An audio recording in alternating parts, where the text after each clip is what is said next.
What is participatory culture? Participatory culture is a term coined by Henry Jenkins. It is the idea that media consumers are not passive to the content they are given. Rather, they take it, mend it, and change it in their own way to make it fit their own wants.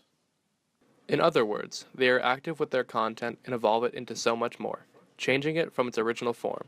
Some examples of participatory culture include online talk forums, fan fiction stories, making art, and so much more.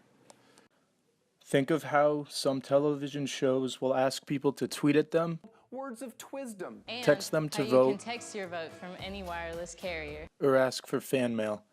That is consumers interacting with the content and producers. They are participating. See, participatory culture has always existed.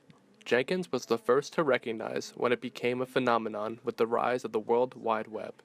People have always been fans of the content they were given and would converse about it and make things about it. Take Star Trek, for example. Star Trek super fandom existed long before the internet, but it was very limited. Back then, fans of Star Trek may have only had a small group of friends to talk about the show with. Making any content based on Star Trek would be incredibly difficult to find all the right people, as there was no internet.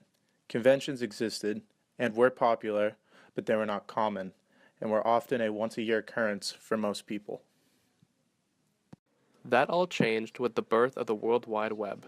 Now fans of Star Trek from all across the globe could get together online and converse and collaborate in massive numbers, making the lives of the people who loved Star Trek and making content for it much more intuitive and easier. Henry Jenkins was the person who recognized this occurrence of a culture participating in the content it's given. Cultural studies now revolves around this fundamental idea of active audiences. That is all in thanks to Henry Jenkins.